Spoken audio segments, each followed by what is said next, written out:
remembers 2 weeks ago who met Jesus, who we talked about, who we learned about that met Jesus? Do you remember, Rachel? Who was it? Mary and Joseph, and they were a young couple, right? They met Jesus in a very special way, right? More special than anybody else, I think. And then last week we learned about some people who met Jesus. Who did we learn about last week that met Jesus? Heaven? Jesus came from heaven, but who did we learn about last week that met Jesus? Ivanhoe? You can stay seated. No, it wasn't Mary Magdalene last week. Maybe one of these weeks we'll learn about Mary Magdalene, but not last week. There was some hard-working men. There were some hard-working men, and they were Moses. You don't know. You weren't even here. Were you? Baby Moses, no. Rachel had her hand up next. Hard-working men. Who was it? The shepherds. The shepherds. They were in the field, right? And the sky lit up. The hard-working shepherds. And today, we are going to learn about an army officer. That makes sense, right? Because we colored a soldier in our activity. So I'm going to tell you about this army officer. He was, this army officer, to be an officer in the army, it's more than just being a hard-working man. He was probably very well educated.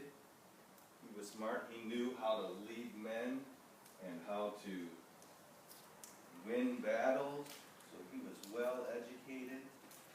And this army officer was a high-ranking officer. He was in charge of a whole group of soldiers. The Bible called him a centurion, but we might call him a colonel. He was over a whole bunch of men, and so he was doing pretty well off there, well educated. And so if you're in the army and the captain or the colonel gives an order, what happens? What happens when the officer gives an order? Moses? You have to obey. You obey. So this army officer, they had their compound, their maybe a little fort where all the soldiers would practice, and they would be out doing their drills, and they would be learning to obey orders right away. And then every once in a while, the big man, the man in charge would come. He would give an order, and when he gives an order, everybody listens, right? And everybody does it. So his orders are always obeyed. He understands that for sure, right? So he's the kind of man, his position, he could just tell people what to do, and they did it. What would you be like if anything you told people to do, they would do? Would you be like a selfish person and tell them to go buy you pizza, or tell them to clean your room for you, or you just tell them to do whatever you felt like? We might be that way, wouldn't we? But this man was actually a friendly man. And he was generous. He was a Roman soldier, a Roman officer, and the Romans, they were king of the world. They were the rulers of all the world, and so that's why he was there in the land of Israel.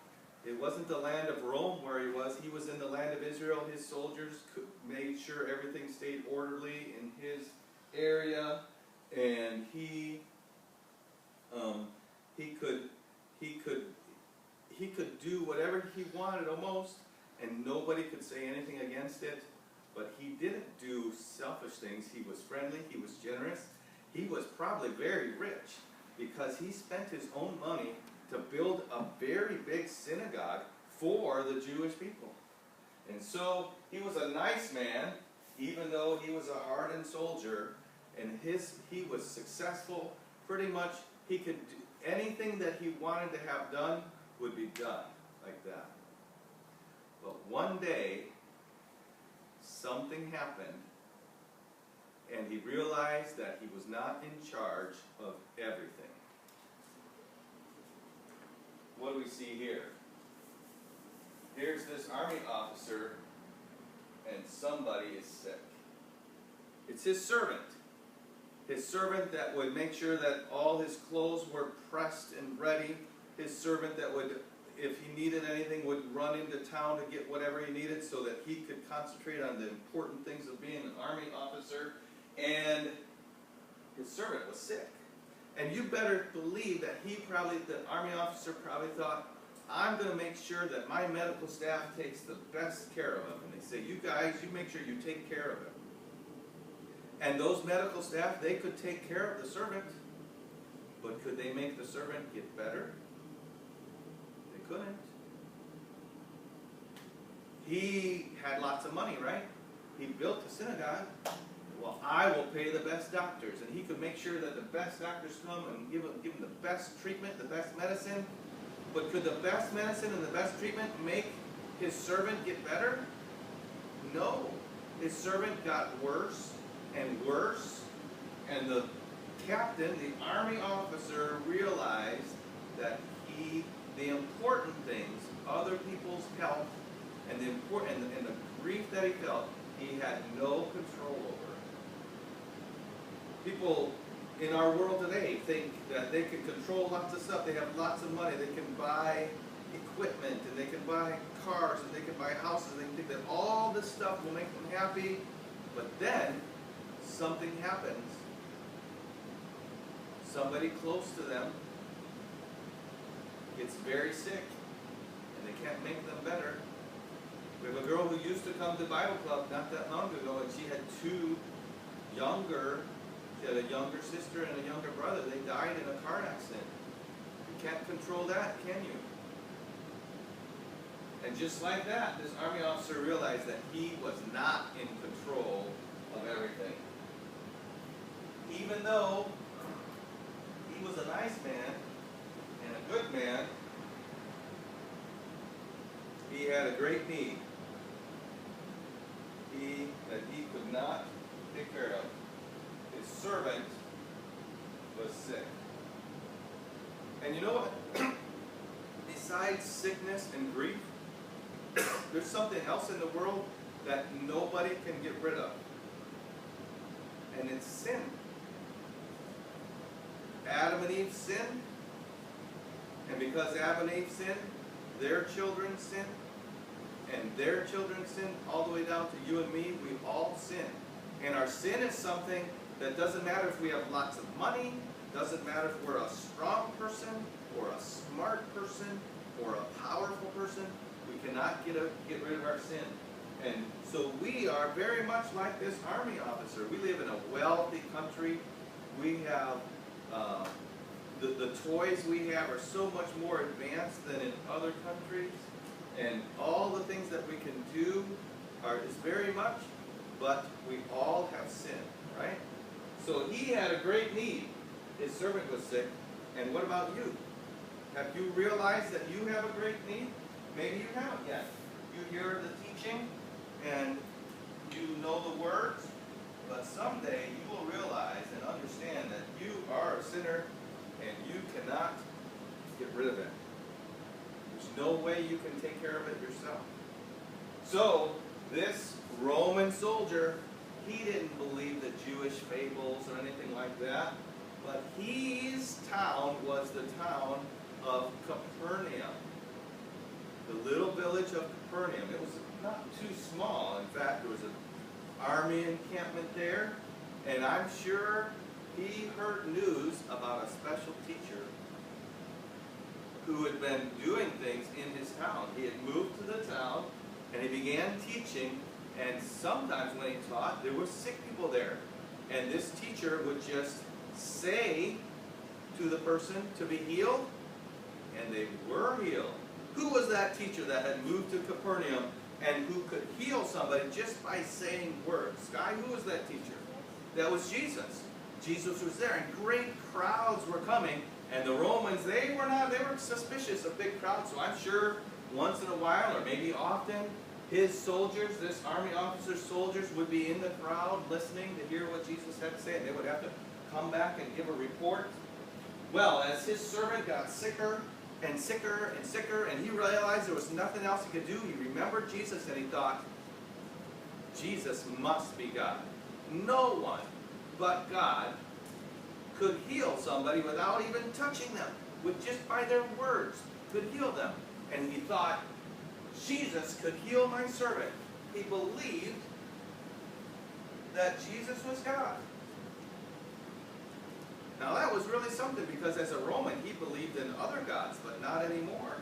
He thought, Jesus must be God. He has that power, and only somebody from God could do that. And so he thought, I've got to get Jesus to heal my servant. He believed on Jesus. Do you believe on Jesus? Have you realized that only He can take away your sin? That doesn't matter how much you work at it. Doesn't matter whether you're a good boy or girl. Doesn't matter even whether you obey your parents, or if you're nice to your friends, or even nice to people that aren't nice to you. You still have to believe on Jesus. And so, like this army officer, have you believed on Jesus? That Jesus is God? He's not just somebody who lived a long time ago? And if he's God, he must still be alive. Well, the army officer thought, I've got to get Jesus to heal my servant. And he thought, I should just ask him if he would heal him. But then he started thinking, I can never be in Jesus' presence. I'm not worthy to be in Jesus' presence. I know that I've done things that he would not be pleased with. And I don't think that I could even go up and talk to him, because he's such a wonderful man. He's God. I couldn't go talk to him. And so he felt like, I can't go to him. I am a sinner. Have you felt that way? When you think about Jesus, have you felt, he is wonderful, but I'm a sinner? He's perfect. God is perfect, and I'm not perfect. And I cannot come into his presence. I'll never be able to see him because I'm a sinner. Now you might have thought since then, but if you've never had those kind of thoughts, you don't understand who Jesus is. And you don't understand how bad your sin is. But this man, he understood him. Even though he was an important man, he felt like, I can't go see Jesus. So he asked some Jewish friends if they would go ask Jesus to heal the servant. So those Jewish people, they came to Jesus and they said, oh Jesus, this man is a good man, and he deserves whatever he asks for from you. Would you heal his son? Now those men, they thought he was a good man. They thought that but the man himself, he knew that he was unworthy of having Jesus visit him. And so,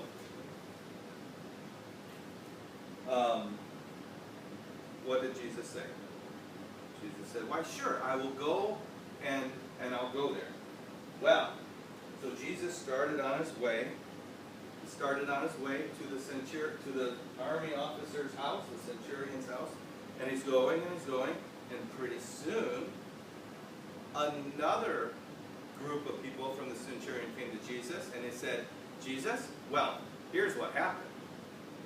The man thought, he heard Jesus is on his way, and he thought, oh no, I didn't think I could ask him myself. I'm surely not worthy for him to come into my own house. What am I going to do if Jesus comes into my house? And then he started thinking, if Jesus is God, and he can heal somebody with a word, he doesn't have to be in the same room with them to say the word and they would be healed. Just like me. I'm a soldier. I'm the officer. If I hear that over in another town there's some trouble, I don't have to go there to fix that. I send some soldiers over there and they fix that and they report back to me. And if there's something else somewhere else, I want something to get done, I can send somebody and they go do what I want to. And if Jesus can, with his word, send healing to somebody, he doesn't need to come into my house. And so he sent that message to Jesus. He said, Jesus, I believe, you are God, you are powerful, you don't even need to come into my house. Just like I'm a soldier and I tell people what to do and I do what they say, you have power to heal my servant even without coming into my house. Do you believe God like that? Do you trust in God like that? Do you believe that Jesus could forgive you even though we've never seen him? We know Jesus was a good man, but none of us have seen him. He's all the way in heaven. How far away is that? We can't even comprehend how far away that is. But would Jesus heal us all the way from that far away? Or could Jesus forgive us from all that far away? He can. He can. And if you've trusted him and believed on him, he has. And when you understand that and trust on him, he will. This man trusted that Jesus could heal him. And Jesus, when he heard that, he turned around to the crowd and he preached a little sermon. He said, I have never seen as much faith in the whole land of Israel as what I just saw right there. Do you have faith? Do you have faith? Do you believe that Jesus can save you and can take care of you even though he's all the way up in heaven? That his spirit could do that? And so, but this army officer, he trusted Jesus.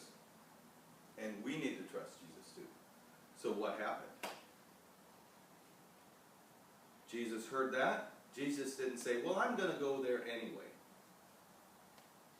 So did his servant stay sick? No. Jesus did send healing, didn't he? He sent the healing, and he went on his way. And when the servants came back to the house, what did they find? That the slave servant, the sick servant, was well. The soldier believed, and Jesus did what he said he would do. Jesus always does what he says he will do. And we can believe on him, and we can trust on him. So, have you seen that you need Jesus to save you?